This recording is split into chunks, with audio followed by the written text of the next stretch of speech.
ప్రభుత్వ ఆదేశాలతో వరద నష్టం అంచనా వేసేందుకు అధికార యంత్రాంగం రంగంలోకి దిగింది. గుంటూరు జిల్లా కొల్లిపర మండలం బొమ్మువానిపాలెంలో సచివాలయ సిబ్బంది ఇంటింటికి తిరుగుతూ వరద నష్టం వివరాలు నమోదు చేసుకుంటున్నారు. ఇల్లు, ఆస్తులు, పంట నష్టంతో పాటుగా పశువుల మృతిపైన అంచనాలు రూపొందిస్తున్నారు. గ్రామాల్లో మంచినీరు సరఫరా చేయడంతో పాటు పశువులకు మేత అందించేందుకు కూడా ఏర్పాట్లు చేస్తున్నారు. తమ జీవితంలో ఇంత భారీ వరద చూడలేదని బొమ్మువానిపాలెం వాసులు తెలిపారు. పంటలన్నీ దెబ్బతిన్నాయని రైతులు ఆవేదన వెలిబుచ్చారు. నిన్న పొద్దుటిపూట నుంచి తగ్గిందండి కొద్దిగా.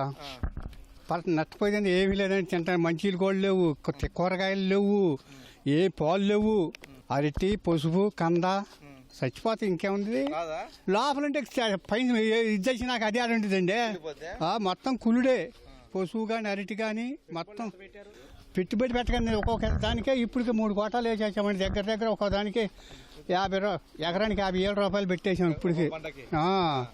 పంట అంటే రేపు మార్చి, పశువేమో మార్చికి, అరటి మార్చికి వచ్చేసి చేతికి అయిపోయింది. ఇంకేముంది. నేను 4 ఎకరాలన్నర పశువు వేసా, 4 ఎకరాలు అరట్లు ఉన్నాయి, కంద 2 ఎకరాలు ఉంది. ఒక 5-6 లక్షలు బాబు పెట్టుబడి. మరి ఇప్పుడు పెట్టే పిండి కట్టలు కొట్టుకుపోని అక్కడ గూడేసాం. ఒక 100-150 నిలవ పెట్టుకుంటాం.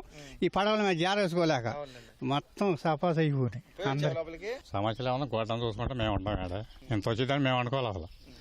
లేకపోతే మేము ఎందుకు మునుకు వచ్చినప్పుడు ఎక్కడికి వచ్చింది, ఎంత ఎడదాకా వచ్చింది మేము అనుకోవాలి ఎప్పుడు. చేయమని మాకు భయం లేదు. చిన్నప్పుడు పుట్టిన కానీ ఉండేవాళ్ళం మేము. భయం లేదని ఉండం. డాబా ఉందని ఆ ధైర్యంతో ఉండాలి. అందుకని డాబా ఎక్కించా గోటను కాడ. నా పేరు డాక్టర్ సాయి సతీష్ రాజ్ అండి. నేను వెటనరీ అసిస్టెంట్ సర్జన్, పశు వైద్యశాల కొల్లిపరలో పనిచేస్తున్నానండి. ఈ కృష్ణా వరదలు 2024 సహాయ చర్యల్లో భాగంగా గుంటూరు జిల్లా కలెక్టర్ మరియు గుంటూరు జిల్లా పశుసంవర్ధక శాఖ వారి సౌజన్యంతో దాదాపు ఒక 300 యానిమల్స్ వరకు మనకి 3 బొమ్మువానిపాలెం, అన్నవరపు లంక, తర్వాత కొత్తూరు లంక, దాదాపు 300 యానిమల్స్ ఉంటాయండి. వీటన్నిటికీ మేతను అందించడానికి కోసం మన ప్రభుత్వం వారు దాదాపు 31.5 టన్నుల టీఎంఆర్ టోటల్ మిక్స్డ్ రేషన్ ని పంపించారనమాట. సో త్వరలో మేము ఈ డిస్ట్రిబ్యూషన్ కూడా మేము స్టార్ట్ చేస్తామండి, లైవ్ స్టాక్ పాపులేషన్ ప్రకారం.